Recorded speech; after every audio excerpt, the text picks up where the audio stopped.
course, we always have this little disclaimer at the beginning of these. This is not medical advice, even though, we have a medical doctor here. Obviously, he is not diagnosing anything. He has not seen your charts or your labs. This is informational and educational only. So please recognize and do not consider this as medical advice. All right. There, we got it out of the way. Let me read Dr. Fuhrman's bio, and then we're going to bring him on and start getting to a lot of your great questions that you've already submitted. So Dr. Joe Fuhrman, MD, is a board-certified family physician, 7-time New York Times bestselling author, and internationally recognized expert on nutrition and natural healing. He's on our faculty here at the Health and Healing Club and did a tremendous, one of our very first, actually, Health and Healing Club Ask the Experts sessions a few months back, and you can find that recording in the membership area. It was a really profound interview, so make sure to go and watch that after this one as well. He specializes in preventing and reversing disease through nutritional methods. Dr. Fuhrman is the president of the Nutritional Research Foundation and on the faculty of Northern Arizona University Health Sciences Division. He coined the term, which many of you have heard of, called Nutritarian, to describe a nutrient-dense eating style designed to prevent cancer, slow aging, and extend lifespan. For over 30 years, Dr. Fuhrman has shown that it is possible to achieve sustainable weight loss and reverse heart disease, diabetes, and many other illnesses using smart nutrition. In his medical practice and through his books and television specials, he continues to bring this life-saving message to millions of people around the world. His website is Dr. Fuhrman, that's Dr. Fuhrman, FUHRMAN.com. Dr. Fuhrman, thank you so much for being here again with all of us at the Health and Healing Club. My pleasure. Looking forward to it. Yeah, so normally we might get into a little bit about what the Nutritarian diet is and a little bit of background, a little bit of your history. I think a lot of our members here as part of the Health and Healing Club are somewhat familiar with your work. And I know we're going to get into what the Nutritarian diet is and lifestyle is. That you've helped so many people to embody in their own lives. And we'll get into that throughout the questions as people ask them. But maybe let's just take a quick 2 minutes, if you can give us a little bit of background and foundation on what it is. Yeah, I'm trying to establish the Nutritarian diet as the gold standard of nutritional excellence that has a full portfolio of foods with the most powerful anti-cancer effects and stroke and dementia preventing effects. And it's almost the same diet to maximally prevent against heart attacks and strokes as it is to prevent against cancer. There's not much difference you have to make. And so, the diet that most effectively promotes longevity is also most effective therapeutically to reverse disease like psoriasis, fibromyalgia, asthma. It's very therapeutically to help people to get well from all these diseases. But I think that we have a tremendous amount of scientific research, documenting that the foods that protect against cancer that have the most scientific data to show their powerful protection against cancer, like G-bombs, greens, beans, onions, mushrooms, berries, and seeds, flax seeds, chia seeds, green cruciferous vegetables, the powerful science we have also shows that when people eat those foods and have a dietary portfolio of these cancer protective foods, when they have cancer, it shows ability of people to prevent reoccurrence, extend lifespan, and in some cases actually cause cancer to reverse itself.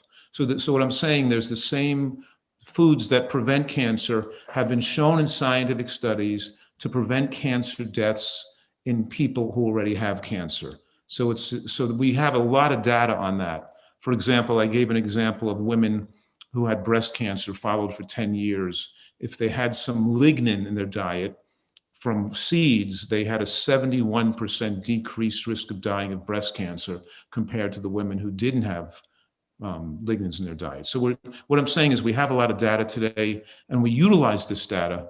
It supports the dietary portfolio of a Nutritarian diet to give us this unique opportunity in human history to blow the blue zones out of the water, because the blue zones don't live that long. They just live, 6 to 8 years longer than the average American. We can live, 15 to 20 years longer than the average American.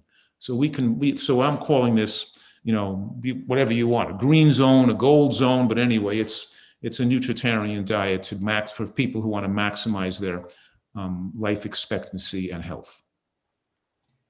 Beautiful. Yeah, I think how you describe it, how you write about it in your books, how you teach it is probably the most comprehensive and profound way of understanding, both scientifically as well as practically, as well as you see hands-on with your patients year after year, the diet that it contributes to, the best possibility for not only preventing disease, but helping reverse disease, right? I did an interview with you for the Conquering Cancer Summit, which actually turned into a transcript, and we created an ebook from it. I call it the Anti-Cancer Diet, which is basically you cover everything about what is most profound in our food and nutritional profiles that we need to help our bodies be the healthiest. Right. And you're coming from decades of research and experience and scientific literature, as well as hands-on clinical experience. So I just want to, mention that for everybody tuning in, that this is something incredibly profound and something that I think can help everybody, no matter what's going on, obviously with some nuances, right? That's why everyone has a little bit different things going on. A little bit different thing, where they live, what they have access to, those kinds of things. So we can get into what some of those nuances are. But thank you for that kind of opening, that foundation. And I think this first question, we'll go to a few chatted questions. And then if any of you have a question you want to join in, we'll go back and forth between chatted questions and live questions. You can raise your hand by clicking that button down at the bottom. We'll bring you in live as well. But I think this is a great example, Dr. Fuhrman, of what a lot of people experience. And it's a long explanation, which I think is actually helpful. So I'm going to share my screen so we can read this together, so everyone can see it. Can you see this from Elizabeth? Can everyone see this? Yes, I can. Okay, so I'll read it out loud, and then hopefully you can help answer. So, and I think this will help everybody tuning in. So Elizabeth says, "Hi, Dr. Fuhrman. I'm hoping for an answer to the food issues that have been pinning me for a long time. I live in Sweden, where food is less degraded than in the US. We have no GMOs, no CAFOs, less pesticides, fewer additives, etc. But a lot of the foodstuffs recommended in your diet are not available." She says, "I haven't eaten junk food for about 40 years. I cook real food from scratch. I stopped eating added sugar 7 years ago and seed oils 5 years ago. I eat twice a day in a 10-hour window." So doing a little bit of intermittent fasting. "I'm 67 years old. I have a BMI of 18, and I can't afford to lose weight. I have autoimmune issues, and I'm recovering from HER2 breast cancer. I've never had problems with insulin or cholesterol. My problem is that I find it hard to follow the appropriate anti-cancer diet. If I eat purely vegetarian, I get depressed after 3 days. When I eat slow-baked pork belly and lard, my body says thank you. I eat fairly small amounts of meat, about 4 ounces twice a week, and always combine with herbs to neutralize any cancer-causing substances. I usually don't have gut issues, but if I have beans, I feel nauseous. I also feel nauseous if I drink green juices. I can manage celery juice 3 times a week. I don't tolerate fatty fish, cucumbers, kiwis, quinoa, and I seem to react to spinach and arugula. I eat large salads daily. Due to Hashimoto's, I'm recommended to be careful about eating oxalate-containing greens. I can't eat veggies in the morning, so I eat a small amount of homemade bread, spelt, and oat, which keeps me satiated for at least 4 hours twice a week. I eat eggs, but they only keep me feeling full for 2 hours. In the summer, I try to eat fruit, but then I get hungry after an hour. Unfortunately, I'm unable to attend this meeting, so any comments or advice would be much appreciated. Warm regards, Elizabeth Lavold." And before you answer, I know it's a lot, but I wanted to We share should this. spend the whole hour on her question, huh? I know. And it's important because so many people raise these issues with beans, with greens, with fruits, with meat, and having very similar beliefs or issues or challenges with a lot of these things. So anyway, yeah, there we go. You got an hour to talk about that? Well, I can't address I don't think we should address every little point because she's an unusual, idiosyncratic and unusual condition issues that other people aren't going to have. But first thing is that thyroid disease and hypothyroidism, and Hashimoto's is the major type of hypothyroidism, does not mean you can't eat cruciferous vegetables or vegetables high in oxalates. There's no relationship between those issues. And so first of all, her thinking is not correct. There's no suppressive of the thyroid effect from a balanced diet with some soybeans in it, or some cruciferous vegetables in it, or some oxalates in it. Obviously, if you had a diet of all oxalate high foods like spinach, raw spinach and beet leaves and Swiss chard, you can get pain when you urinate, but or if you eat a diet of nothing but bok choy juice and cruciferous, of nothing, if it's so imbalanced, that's all you eat, it could create a problem. But the minute you go for nutritional variety, excluding those foods from your diet has no benefit on the thyroid and actually hurts the thyroid. Having a wide variety of microbiome and a wide variety of fibers, and eating cruciferous greens and eating beans and eating soy and eating oxalate containing foods where you have some spinach, all these things are actually beneficial against cancer and beneficial against thyroid masses and tumors, and has no negative effect on our Hashimoto's. So we do restrict oxalate-containing vegetables, particularly parsley, spinach, beet tops, rhubarb, and Swiss chard, mostly when a person is when they are a kidney stone former. But most of us can have a quarter of our salads made from some spinach if we want to. I still don't recommend you have most of what you eat from a spinach salad. You could have some spinach in there. So let's put that aside because that's wrong. It has nothing to do with Hashimoto's there. The second thing is that the most important thing is to deal with is the fact that when you're not eating so healthfully and you switch to a diet that stops eating the things that are hurting you, particularly animal protein and oil and sweets, which she's not eating, particularly animal protein and oil, because you build up nitrogenous wastes. And the nitrogenous wastes come from extra protein. And when you eat these high protein foods, the body gives the body a lot of work to do. And it's in the mode of digestion for many hours. It stays in the digestive mode for 4 or 5 hours. And when it remains in the digestive mode, it's not in the healing and repair mode. It's not in the detoxification mode. And it's the lack of food. It's stopping digestion that this person doesn't tolerate. It's as soon as she eats lightly and doesn't have something heavy in her stomach, her body goes into a detox mode. And some people that are poisoned by protein poison, we're talking here about nitrogenous wastes from animal products. Different people are sensitive to them to different degrees.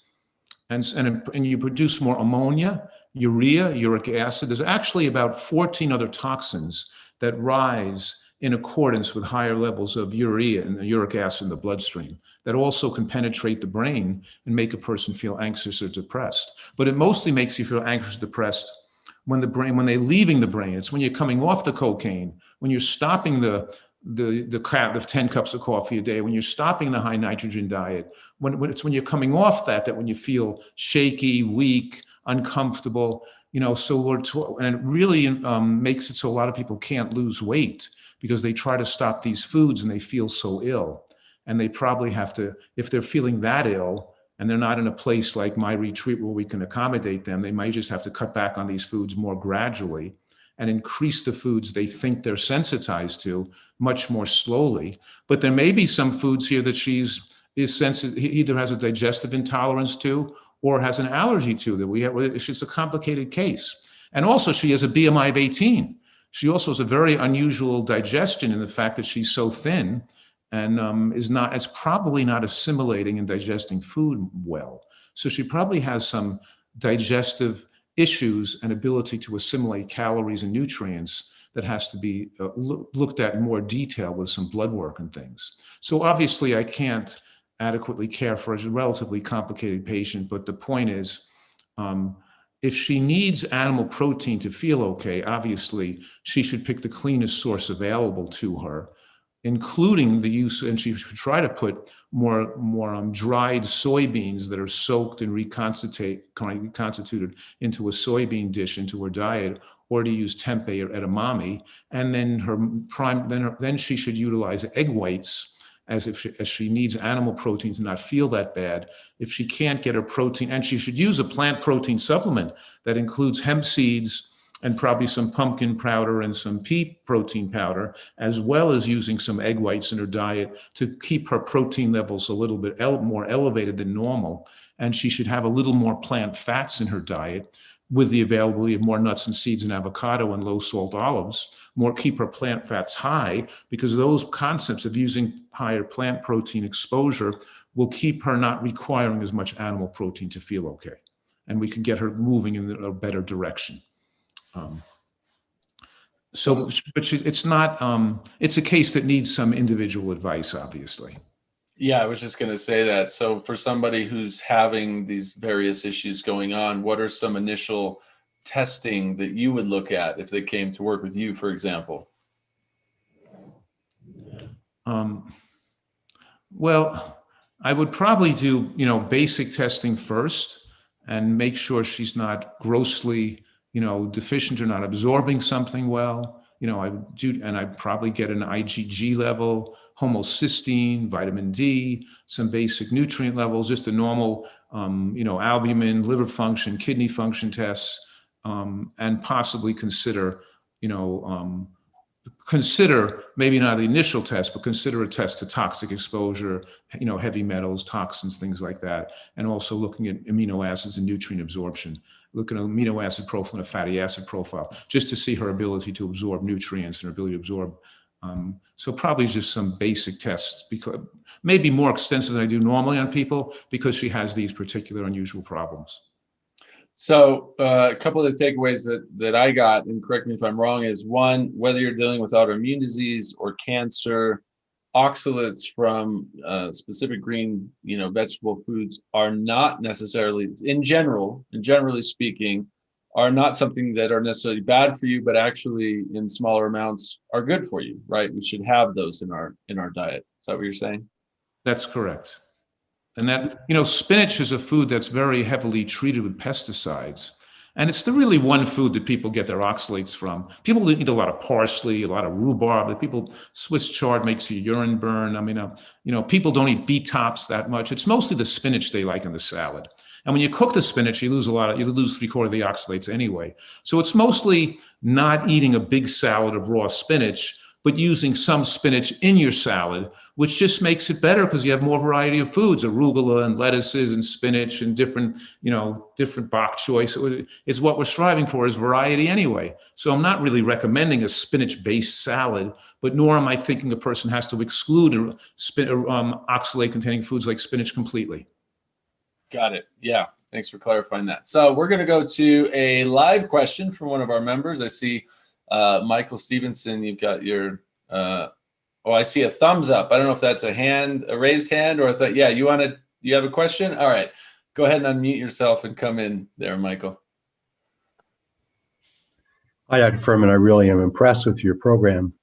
I'm wondering if you have considered getting a co-packer to pre-package your menus, your recipes, because it's a lot of work to prepare them all individually. And I know I would love to be able to order them and just have them delivered already prepared.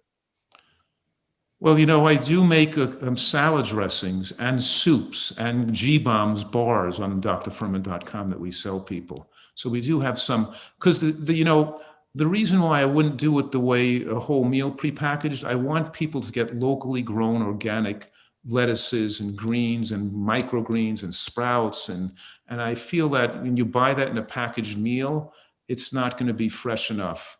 And so in any case, you can take that salad and make it easy just by buying the healthy dressing to put on it, or a healthy Thai curry sauce to throw on your vegetables you throw in the wok. I'm making it much easier for you. And I do have some soups, like I have the super green, with a kale sauce and cashew hemp seed sauce. And I have a whole line of different soups and vegetable dishes that make it easier for people to have some prepared food to add to their kumquats, loquats, pomegranate, or some other, berries, wild blueberries they could buy frozen.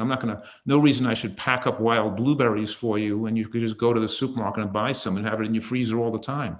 So I do have some things to make it easier for people, for those people that want that kind of access, to make it quicker so they have less cooking to do.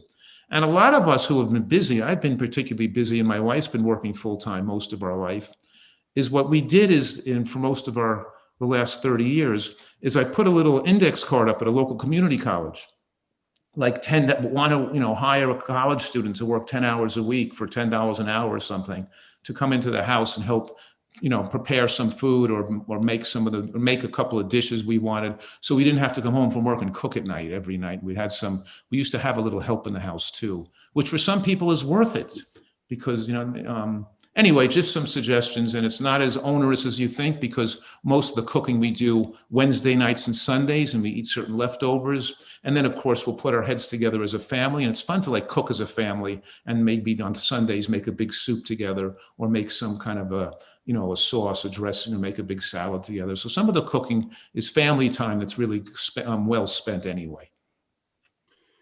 Thank you. There are some services locally in Southern California, such as this one, NutriFit, which will design a program around whatever recipes you provide that could do something like that if the volume was there in Los Angeles.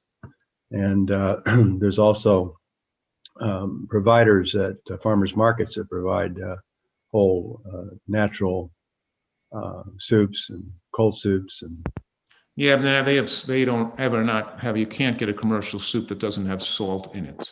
And you can't get a salad dressing made with all nuts and seeds instead of oil and salt and sweeteners. So it's almost impossible to get compliant foods if you're getting prepared foods at a farmer's market. I would stick to the produce there.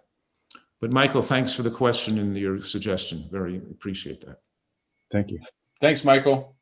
All right, we are going to move on to another question that was submitted via our website from Chris. And Chris says, hi, Dr. Fuhrman, what's your opinion on taking high therapeutic doses of nutraceuticals? Can they stop and turn off cancer signaling pathways, or can a normal dose like those listed on the label be just as effective? In my situation, my integrative doctor wants me to take high doses of things like resveratrol, curcumin, quercetin, ECGC, medicinal mushrooms, berberine. And the concern is it equates to taking a lot of supplements. I'm at risk for bowel blockages after stomach surgery in 2017.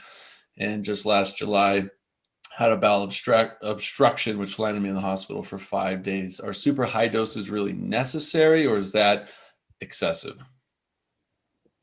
I'm agreeing with him. I think his advice is excessive. I mean, and it's probably contraindicated. Now, I can't say for all things, but let's give a couple of examples, okay? We know that the ITCs, the isothiocyanates in green vegetables, are the most powerful anti-cancer preventative substances. That it's like sulforaphane, but there's more than 100 different types of them. Indole-3-carbinol, there's all types of ITCs you get from green vegetables. So even though green vegetables and green cruciferous vegetables may be the most protective factor, it's still, when you eat more variety, you still get more protection. Adding berries and seeds and nuts and beans to the diet does more cancer protection, even if you just had nothing but green vegetables alone.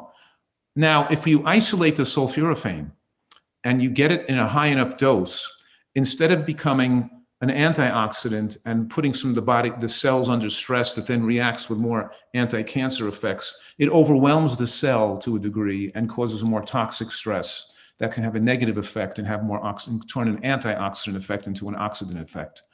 What I'm saying is that when you take too much, you actually get the opposite effect you intended to get. And we see the same thing when we take certain carotenoids. With high dose carotenoids, people get the opposite effect. But the same thing is true with green tea. For green tea extract has protection against cancer, powerful anti-cancer effects. But in high enough dosages, it has side effects that could be a pro-oxidant and be dangerous. The same thing is true with curcumin and turmeric compounds.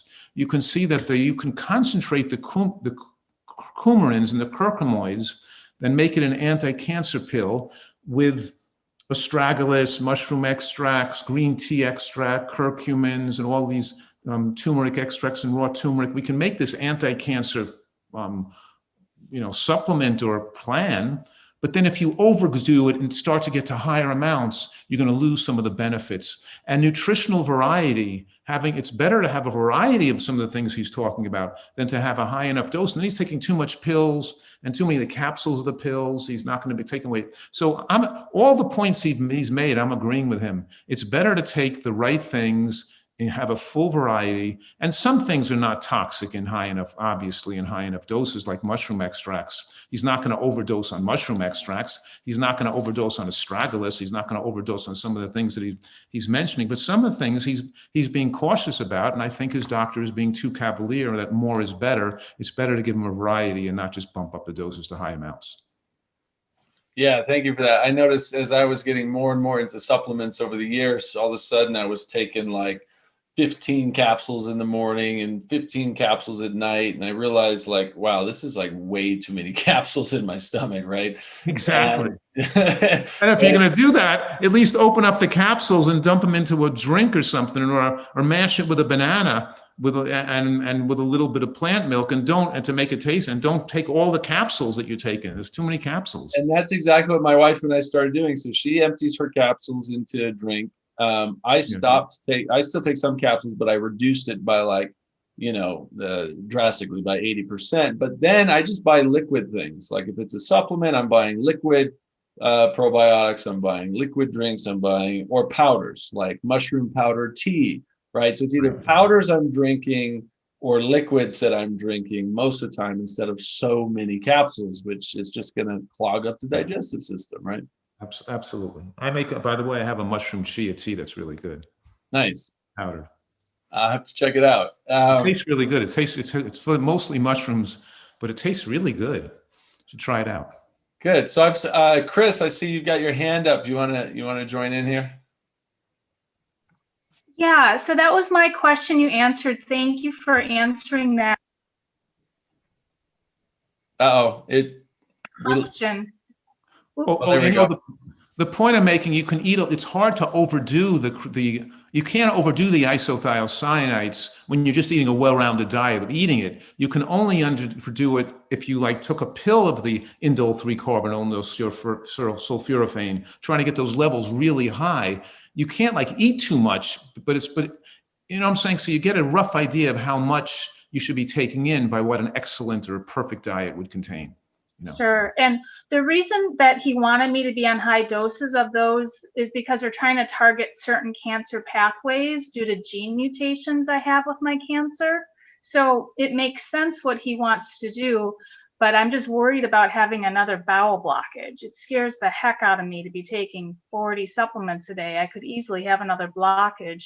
So the second question was if you had any powders or liquids that you recommended. So if I did want to get high doses of resveratrol without taking 30 capsules, do you have another company you could recommend with a good quality powder or liquid? No, I don't recommend you do what he's saying to you to do. Okay, it's too much.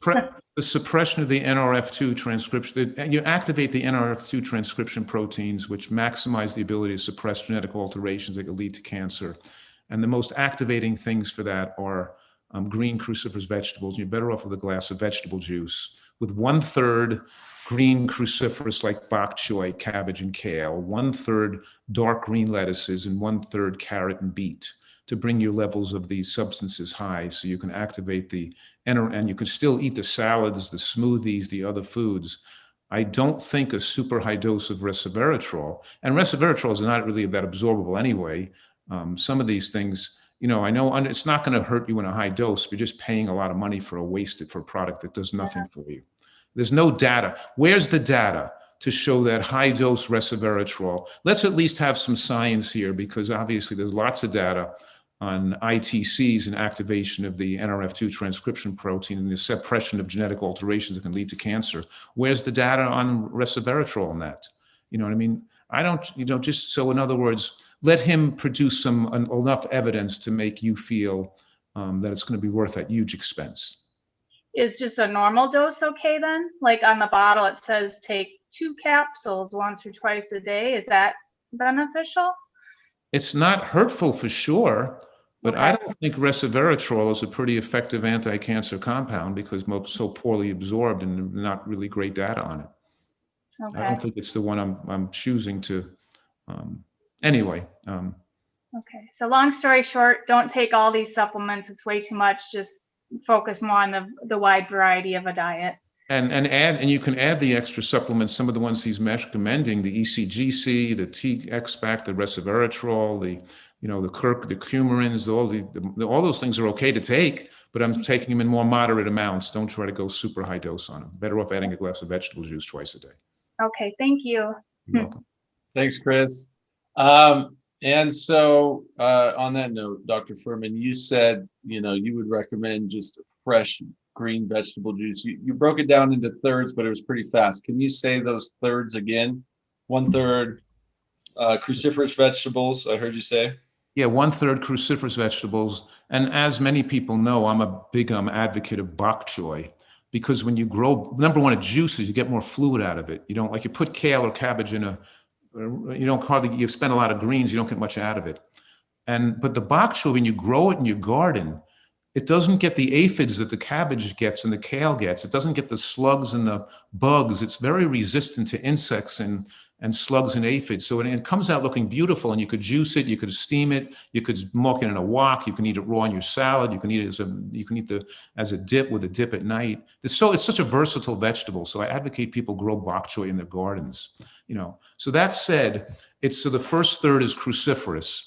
Bok choy, kale, arugula, cabbages, Savoy cabbages, because that's the most powerful anti-cancer substances. But you don't want to drink more than a couple of ounces, like 5 or 6 ounces a day of it, because then if you drink huge amounts, it could have thyroid suppressive effects if you had huge amounts of that. But having a more moderate amount of that could have very powerful effect for what this woman wants to do, which is suppress dangerous genetic alterations that are not, Okay, so that's number one. The other third would be the protective effects of leafy greens that are not cruciferous.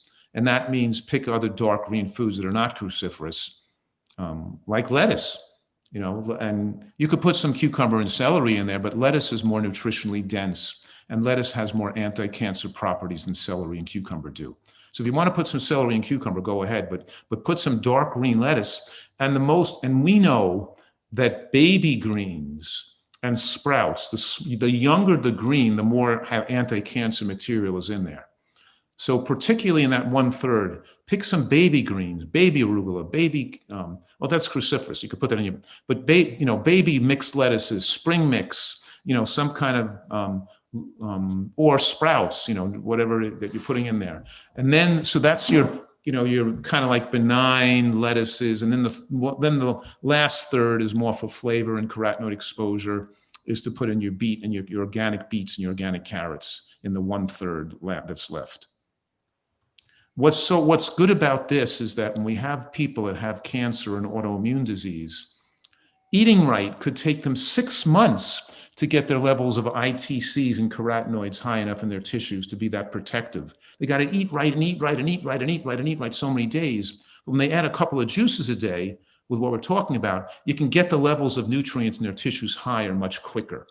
I'm not going to benefit as much from juicing as somebody else would, because I've been eating this way for 20 years. You know what I mean? But somebody else who hasn't eaten this way, I can speed up the time to get these protective phytochemicals in their tissues by adding by juicing twice a day to get their levels up to a high enough level fast enough.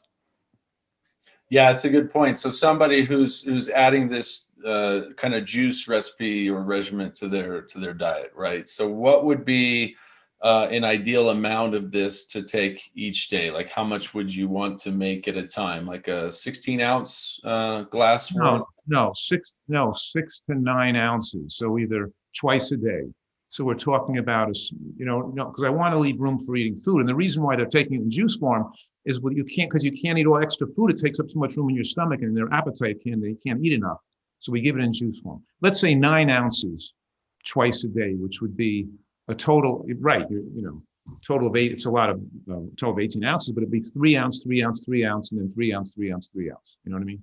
Yep, got it. Which is not, very difficult to do. I know probably around 11, 12 years ago when my wife and I, we switched to a completely plant-based diet, this kind of Nutritarian type of diet. We did 100% raw food, vegan for a year. We were doing tons of juicing, and I noticed because I grew up on a standard American diet and grew up quite sick and on pharmaceuticals and vaccines and you name it. And when we switched to this diet, it was like a lot of issues went away quite quickly because we were doing a lot of fresh juices every day and a lot of green vegetable juices, not a lot of fruit. And you don't really want to be juicing fruit when you have cancer, right? Right. Yeah. Well, that's good. So it quickened the way your body can transition to get your nutrients up faster, because it could get there eventually without the juice. It's just, it just takes too long, Yeah, you can juice some of the some really lower sugar fruits. You can put a little kumquat in there, a squeeze of lemon. I grow Mayway kumquats. I think they're Miewa or Meiwa. No, it's Mi. Anyway, the kumquat is not too sour like an Ajiri kumquat, but putting like a passion fruit in there, which doesn't have much sugar in it, is good. Even you could put a little wild blueberry if you want, or a little bit, because it's not sweet, or a little bit of kumquat or a squeeze of lemon if you want to do that for flavor to counter the sweetness of the carrot. But you don't want it too sweet or much, because obviously we're trying to keep the glucose curve. We don't want to spike glucose curve. But you're taking the juice with a meal. And the meal has a low glycemic level anyway, because you're eating greens and beans and nuts, and you're having your juice with it. We're not taking it fruit juice, and we're not taking it, a big gas of carrot juice either. So it's a moderate amount. Absolutely. Good deal. Thank you for that. So we're going to switch gears. We have a chat question that came in from Cliffy McComber. And they're asking, what can help with fibromyalgia flare-up after going all vegetarian when I also have SIBO, small intestinal bacterial overgrowth symptoms? One, what can help with that fibromyalgia flare-up with SIBO symptoms? And then two, what do you think about Dr. Sarno's mind-body approach or retraining the brain types of programs as well? All right. I think that I'm very underimpressed by the SIBO thing with the bacterial overgrowth. I think it's usually misdiagnosed, and it's usually the diet's poor, and the person doesn't have the right, and the person is usually not chewing food well, overeating, not eating a healthy diet. So my place to start isn't with that diagnosis. The place to start is to clean out the diet, to do some juice fasting, maybe even some water fasting, to get the body back healthy again without have to put interventions like antibiotics or things that are putting toxins in the body. And then, fibromyalgia, our success rate in resolving fibromyalgia pain is like 95%. And we do it, we add the juicing, and we have the person eating a healthy, super healthy diet for 3 months. But then we incorporate body work with it. Certainly Dr. Sarno and the mind plays a role in the way you hold stress and tension and having muscle come into spasm. But sometimes just relaxing and fixing your mind is not enough to get it out of spasm, especially when once the muscle has spasmed and become hardened, now you have a hypoxic nerve and muscle that doesn't get good oxygenation and nourishment. You can't just think the muscle into unspasming again, because it's been chronically congested that way and hypoxic for too long. And then so the muscle tissue and the nerve around is already inflamed now. And even eating right is not enough to get it right, because with all the eating and juicing and healthy food, you can't get the nutrients and oxygenation into the tissues that are so tight and have been in spasm. So what we incorporate that, we use a certain type of massage therapy, and those machines that vibrate, the pulsing machines as well, like the power plate pulse on the tissues. But we use a technique where you go from origin insertion. The knot in the tissue may be in one muscle, but we palpate out the whole origin insertion of that muscle and compress firmly and make it hurt and flatten that muscle down from origin to insertion, spending more time on the particular tender points and the spasm tissues, but moving the whole muscle tissue by not rubbing it, because you rub it, you irritate it, but by pressing and releasing and pressing and releasing, you use the ability to get circulation back in the tissues so nutrients and oxygen can get back into the tissues again. So I'm saying you need body work in conjunction with excellent nutrition to get this, to get better. Usually without the body work, whether you have the right mind work, the right food work, the right, whatever you're doing, the right nutritional work, you still need some body work to get to flush the nutrients into the tissues, because the tissue has caused so much spasm. And that body work could be done with extracorporeal shockwave therapy, with a vibration gun, but it's so effective when you palpate and have a really trained therapist who can find out exactly where the muscle is off and work on that. Because you know what happens is people go to a therapist once or twice a week and it doesn't work because the muscles spasm right up again. Because you have to, and if you rub it, it gets irritated, so you can't massage it again. But if you just press and release, and you do that like 4 times a week, then the muscles start to relax, give up their tension, the nutrients get in, the person makes a recovery. So our recovery rate is very high, but we have a lot of people come to the retreat with that, and they do it because they get a combination. If they need it, they can get the electromagnetic therapy, the body work, and the nutritional therapy at the same time. And the tension, the issues just go away. Frozen shoulder, carpal tunnel, fibromyalgia, it all resolves because we're combining nutrition, weight loss with the right type of body work and physical therapy too. You follow me? Beautiful. Yeah, thank you for that. So we're going to move on to a question that came in from Amis. And then again, if anyone online who's live right now wants to come in and ask a question, just look for that little icon down below where you can click to raise your hand. So Amis is asking, I went from pre-diabetic to diabetic after 1 year of strictly adhering to a WFPB diet, following the Daily Dozen. That's a plant-based diet. Moderate exercise, losing 20 pounds with that much more to go. However, so went from pre-diabetic to diabetic. Now have reluctantly changed to LCHF, including animal proteins, sadly, but I'm back to a 6.1 HA1C in 2 months. Please explain what happened. This is an earnest question. I desperately want to go back to the WFPB diet. And then PS, why do some experts assert that fat raises insulin blood glucose when it clearly doesn't? Is that a peanut butter PB, a peanut butter based diet? WFPB, I'm trying to figure out what that is. It's a WF plant-based, I'm assuming. Whole Foods. Whole Foods I think it's the there Whole Foods. I think buying peanut butter at Whole Foods market. Peanut butter from Whole Foods. Now that's a good diet for you. Well, the most important thing the person didn't supply, and that's how height or weight. So because obviously fat on the body causes insulin resistance. And yes, fat does impede insulin uptake, and especially saturated fat. When you eat animal fats, it distorts the shape and function of the insulin receptor. So even though you're not, even on this animal product, keto type diet, you're not raising your blood sugars high. But now if you ate a mango, you ate some oatmeal, you ate beans, your fingers would shoot up even higher because you haven't cleared the fats out of your receptors. Once the insulin receptors are infiltrated with saturated fats, they don't work as well. So now you have a higher response to plant carbohydrates. So we have to get the saturated fats out of her receptors, and her going back on a keto diet, obviously, or back on an animal product diet, gives her a temporary lull in seeing her glucose work a little better, but that's the expense of her ultimate lifespan and health, and she'll be more diabetic down the road and more intolerant of eating vegetables and plants because she's damaging her body with this low phytochemical, high saturated fat diet. So fat does impede insulin intolerance, and fat on the body, it's a combination between body fat, and the body stores more saturated body fat, and the combination of, so that the trick is when you go from pre-diabetic to diabetic, couldn't have happened if she's dropping weight, couldn't have happened if she's losing 1 kilogram a week. 2 kilograms is 2.2 pounds.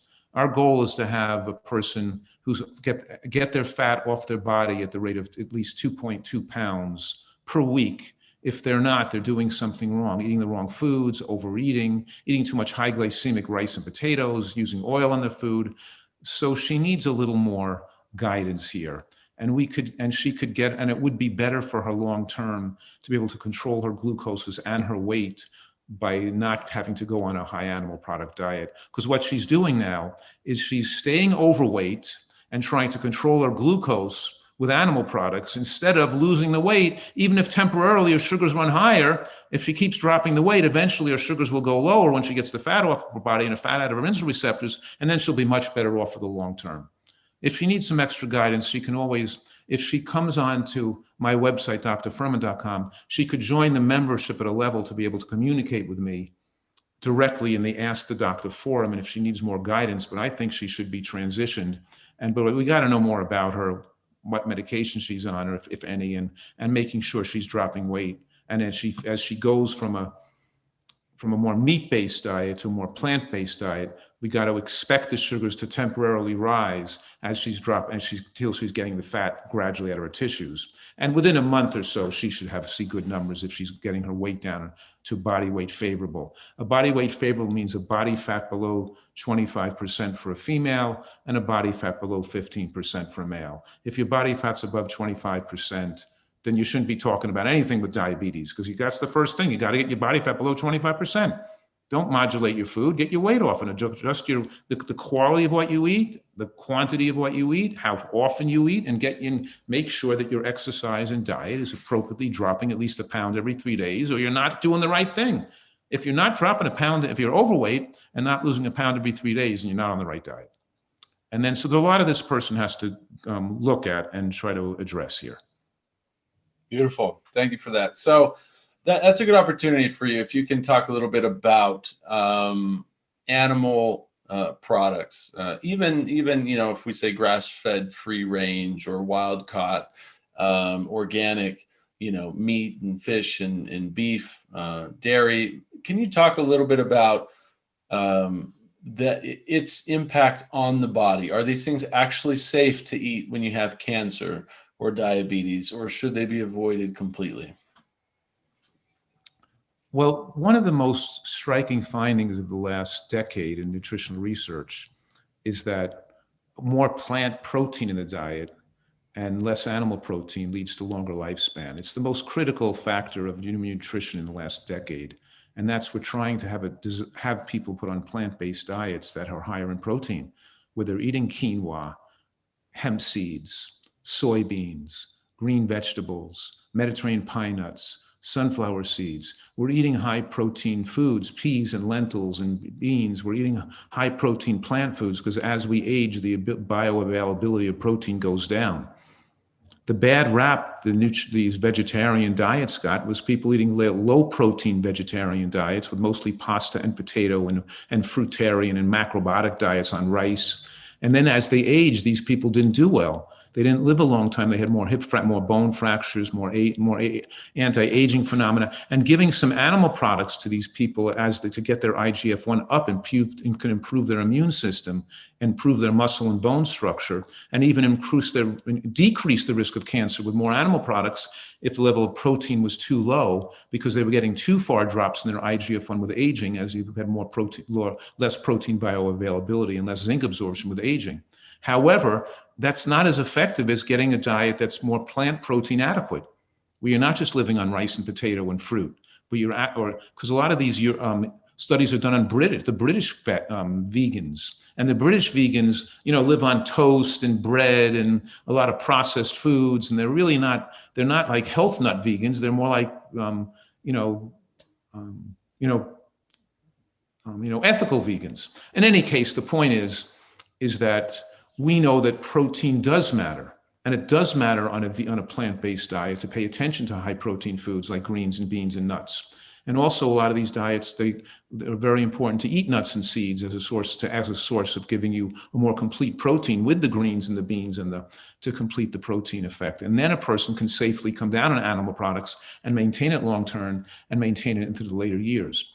But the question you asked about how much animal products is safe or unsafe, very difficult to answer. My looking at this question with lots of studies seem to indicate that the American diet is about 30% of calories from animal products. And in that range of animal product consumption or higher, everybody gets cancer or heart attack or disease. The genetics doesn't play that much of a role because everybody gets sick. In the range, if we look at a lot of the blue zones where they have 10%, we don't see much of these chronic diseases, but you still get some. Below 5% of animal product consumption, it's more rare, and you start to see more predictable disease reversal of heart disease. And more so, it seems that the 5% figure, to 0 to 5%, is to strive for. Between 15 and 25%, the mid-range, keeping the American diet is 30%, vegan diet is 0, maybe 0 to 5 is most beneficial for longevity. In that 15 to 25% range of animal product is where genetics are allowed to play a strong factor, because in that mid-range is where you have a person more susceptible to the damage from animal products, or one person more resistant to the damage from animal products. And then you have a wide bell. The bell is very scattered. Some people are okay, a lot of people are okay, but some people are not okay. As you move towards a plant-based diet that's so well designed, that's protein adequate, the bell narrows, so you don't see a scatter. And now almost everybody, even of different genetic backgrounds and tendencies, still can live between that 95 and 105 age window, instead of having the average American dying of 80, but some die at 60 and some live to be 100, but it's a big scatter over a 40-year scatter. We want to get the scatter be over a 10-year scatter and shift the graph over 20 years in the future. You follow what I'm saying here? Yeah, absolutely. I'm saying we don't know. And the other issue is that when you go to 0 on a vegan diet, then we're going to see some issues due to B12 deficiency. So you got to supplement B12, but it's not just B12. You have a lot of people develop problems with DHA and shrinkage of the brain and cognitive impairment and susceptibility to brain toxins due to lack of fatty acids for the brain. So it's also my experience in research and evidence of being in practice, taking care of a large number of the elderly vegans that I have over the years, with probably the most experience of any living person taking care of elderly vegan communities, and watching these problems develop in neurologic problems in later life due to DHA deficiency. And zinc absorption goes down with aging too, and could increase. And we already have studies showing zinc absorption is much higher when you eat meat. And that as zinc absorption goes down with aging, it increases your risk of other causes of death, like pneumonia and infection. So zinc supplement. So if you have a person on a plant-based diet, supplementing appropriately, eating appropriately, using zinc, DHA, vitamin D, K2, then you probably will demonstrate that a totally vegan diet is probably more lifespan promoting than one that uses a little bit of animal products. But keep in mind, the human species, through our genetic, we've never had a human civilizations going on for many generations on vegan diets. Primitive humans always ate some salamanders and worms, snakes, rabbits, frogs, small fishes, and things like that, small omega-3 containing animals. We didn't particularly eat a lot of buffalo and wildebeest and giraffes on the African plain, but we ate a lot of small animals as a small part of the human diet, as a small part to get those nutrients in. So we have to with wisdom, and not the arrogance of thinking that we know everything. We're being a little cautious here and making sure that we're having access to those nutrients that we would get if we had a small amount of animal product in the diet. And it seems like that doing that affords us this best opportunity to push that envelope of human longevity and to have the most powerful disease resistance and anti-cancer effects possible.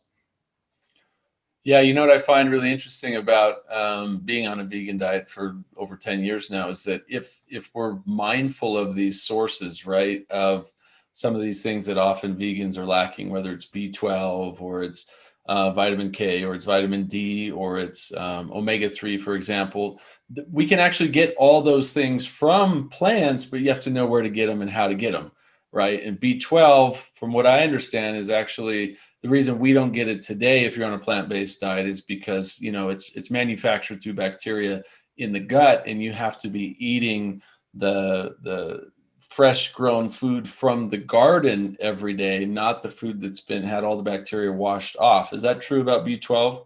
No, that way of thinking is a formula for potential death. You can't let a person think they're going to get their B12 from having their homegrown garden foods, little bugs, little dirt on it. It's true that you're going to get, so scientifically you're right, that you're going to get some B12 from those sources, but you're not going to get a dependable enough source to cover the majority of people in safety. So by advocating that, you could potentially putting some people at risk of B12 deficiency, thinking they can do that to get their B12. Right. You have Most people are not doing that. Yeah. Yeah, so for the vegans, they have to make sure they have an adequate source of B12 in the form of a supplement.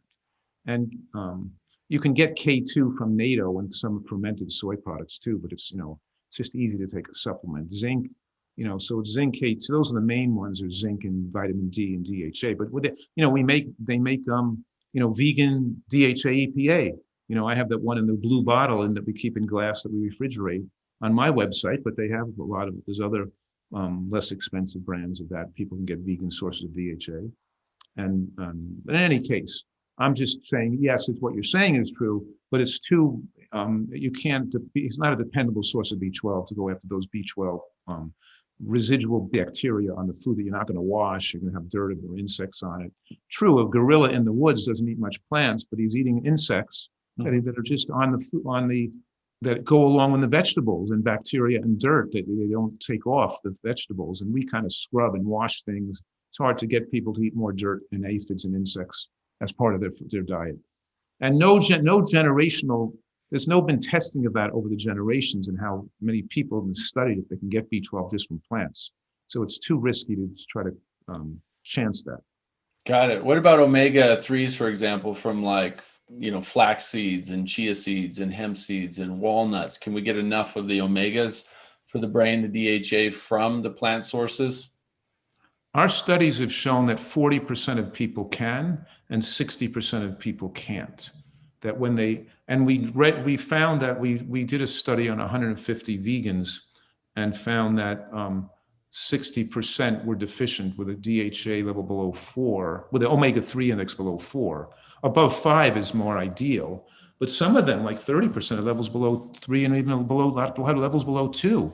There's a tremendous genetic variability in the ability to convert the short chain fatty acids, the ALA, from walnuts and flax seeds and chia seeds and greens, and to convert that into the EPA and then making less conversion from EPA into DHA, maybe 5% into EPA and 2% into DHA. And that conversion enzymes are genetically dependent. And even if people use dietary manipulations by getting the omega-6 fat out of the diet, losing a lot of weight, getting thin, trying to up the flax seeds and the walnuts or whatever they're trying to do, you still have just like the potential of genetic variability. And a lot of people trying to do that do not achieve an adequate omega-3 index. And we know there are numerous studies that show that a low omega-3 index is associated with cognitive impairment and brain shrinkage with aging. And I was telling you my experience with my mentors and people I looked up to who were healthy, super healthy plant-based vegans who developed neurologic problems later in life. When I was able to check a lot of their DHA levels, they were some of them were non-existent and they were eating super healthy. So I'm saying, yes, in some cases, people can eat those foods and convert enough and not have to supplement.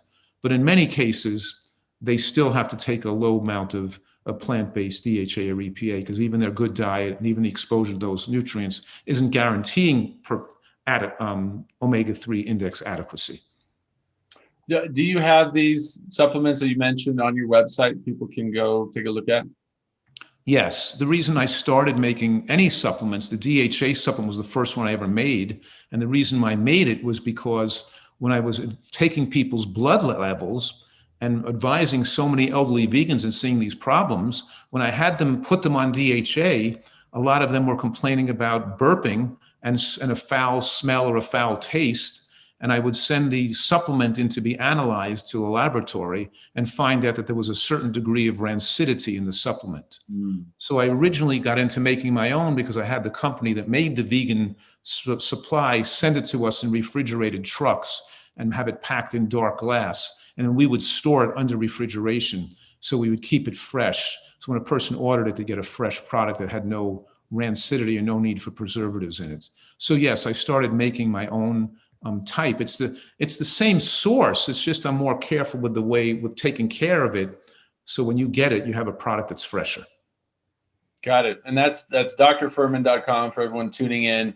Also, since we're on this question and it's a big topic for people who want to, dive deeper into the Nutritarian diet, plant-based diet for helping heal and reverse chronic disease. What would be the best book? I know you've written a lot of really great books. I have a few of them. I have your cookbook as well, which I highly recommend to everyone tuning in. But what would be a great book everyone should read that can go deeper into this topic? And then I know you have your new cookbook out as well, which has recipes that are delicious and easy and fast to cook as well. Well, my latest book is called Eat for Life. It's always best to get the most updated recent science. And there's more than 1,000 references in there, probably more than 2,000 in there, as far as to collecting all the scientific references, and a person wants to review it. And every chapter is summarized in like 1 or 2 pages. So if you don't want to read all the details of the science, and it has a lot of great recipes in there too, and menu plans for different conditions. I think they can just start with that one book. I think my Eat to Live cookbook has been my like #1 New York Times bestseller. Is a great book, and it's still been out there for so many years. It's still a great Eat to Live cookbook, a great cookbook with my incredible recipes. But I still think the place to start is just the one book, Eat for Life, and try the recipes in there. And then you can go out and get more recipes and look at something else. But at least try those recipes and read that book first is a great place for a person to begin with. Fantastic. You can find all those at drfuhrman.com. Also, his Eat to Live retreat, which I've been to in San Diego, is a phenomenal place. You can go in person and stay for a prolonged period of time and learn how to cook, learn in-depth information, learn hands-on how to, reduce weight, keep the weight off, help your body heal. So I do recommend taking a look at his retreat center as well.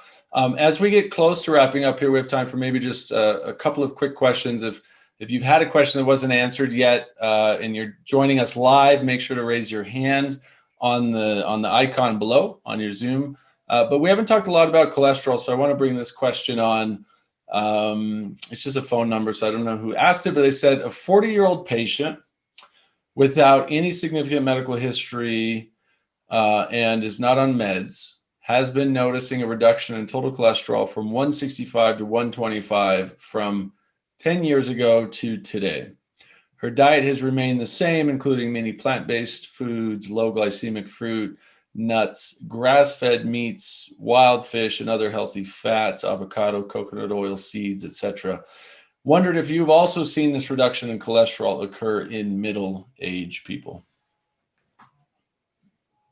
I don't see anything wrong with the cholesterol dropping. It's fine to be below. It's better to be below 150 in total cholesterol and be below 125. So maybe the person's eating healthier. Maybe they lost some body fat. The body fat is less saturated. Maybe they're more consistent on the diet. So I think that it's a good thing, not a bad thing. But I don't normally see cholesterol drop in middle ages. But however, we do see a lot of people who switch to a Nutritarian or plant-based diet. We see a lot of their cholesterol doesn't drop as much as you would think it would have dropped until they get more body fat off. And then it starts to see a real drop when they get thin, because they start to get rid of the source of the saturated fat, which could be on the body they were breaking down. So even though they're not eating meat and eating meat fats, they're still eating meat fats that are their own fat, and it's keeping to falsely elevate their cholesterol until they get their own body fat lower. So we see that, but as far as what he's saying, I don't see that. I haven't seen that. Got it. Okay. Lorraine, I think you had a question. You wanted to join us here? Okay, just unmute yourself and then jump in here. I recently was diagnosed with a non-cancerous papilloma in a milk duct in my left breast, and a non-cancerous cyst in my right breast. My doctor wants me to see a surgeon anyway, which is booked.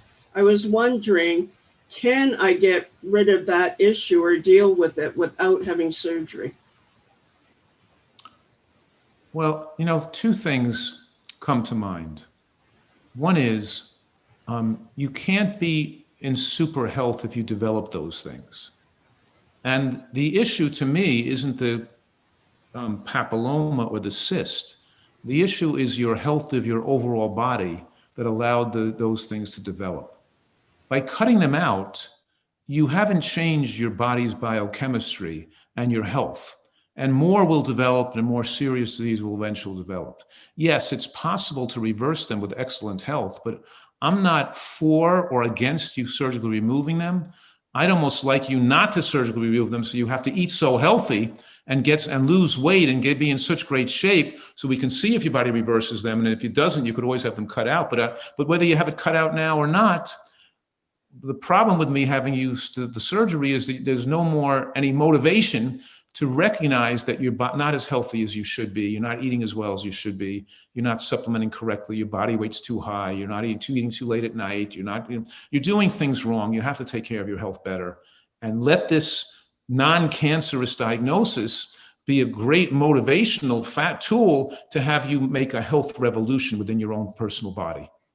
Mm-hmm. I'm working with a nutritionist at the moment. Well, I have been for 2 years ago because I was hospitalized 2 years ago with ulcerative colitis. And they told me I was going to have to have my colon removed. But working with a nutritionist, I didn't even have to go on medication. So I am in that process, and I'm eating more and more plant-based, and I've been exercising. So I am in the process and have been for the last 2 years. Well, I don't agree. I probably would see what that nutritionist was doing and think that it was not aggressive enough, and think that they're not leading you in a strong enough fashion towards the path to optimal health. And you allow, because these problems are still developing and you're still overweight. And I'm not sure that you're losing at least 1 kilogram a week. And I think that what they're advising you is too moderate and you need a more aggressive nutritional program. Okay, thank you. Sure. Thanks for your question, Lorraine. So I think that is our last question. Dr. Fuhrman, did you have any kind of final thoughts, anything to wrap up, any last inspiration or just final words for our community here before we close out? Well, my wrap up is somewhat similar, is that my personal pleasure and excitement and personal reward watching people reverse diseases is so powerful to see that. And when you become a role model, when these people with pre-diabetes or with fibromyalgia or psoriasis or tumors, or when they get well and get slim and look great and their skin glows and they look younger, they can reach out with like rays of light to encourage other people to be healthy. So you really have got to have people to try to achieve health excellence, because it makes them a more powerful human, to have better effect, to be kinder and have goodwill and more passion to affect other humans more positively when they're a shining example of good health. And when transforming people's lives is what I want to happen, and give people the optimism and hope that that they can get well from these things, that the body is a miraculous self-healing machine, and that when fed optimally, people can achieve this excellent health and an ideal weight and still have good musculature and good brain power to last them for the full 100 years that they can expect to have that happen. So my last thing is, my close is with that optimism, excitement, the enjoyment of watching people get well, and saying, don't give up, don't accept being sick. Don't just don't just manage your colitis. Don't just manage your diabetes. Get rid of it. Get rid of your diabetes. Make sure that you're doing what it takes to get rid of disease. And obviously, this excellent health can be yours. Don't think you can achieve this. I love it. Yeah, it's so inspirational. And I just want to mention here quickly too, while we really focused on the Nutritarian diet today and nutritional excellence.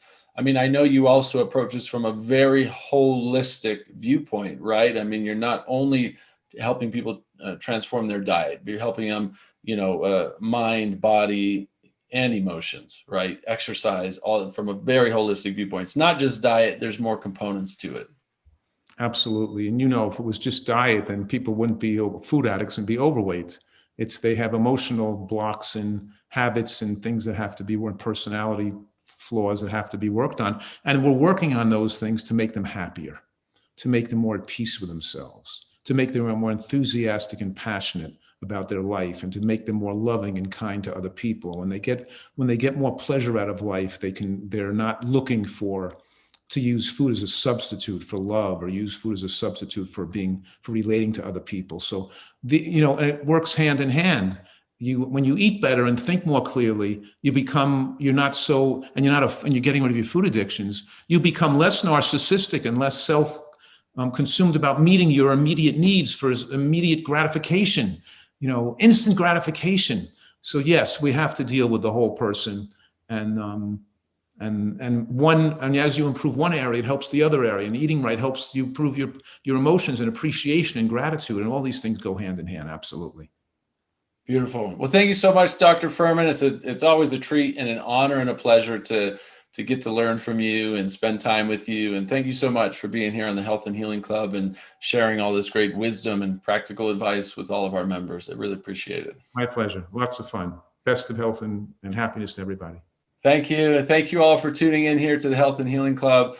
Make sure to head over to drfuhrman.com. You can order his supplements. You can learn about his Eat to Live retreat, get his books, and dive deeper into the Nutritarian diet and lifestyle. I highly personally recommend it for everybody. Also, please share healthandhealingclub.com with friends, family, anybody you guys know that could benefit from being a part of this great, growing, collective, global community dedicated to health and healing. Again, I'm Nathan Crane. I wish you all ultimate health and happiness. We'll talk to you next time. Take care.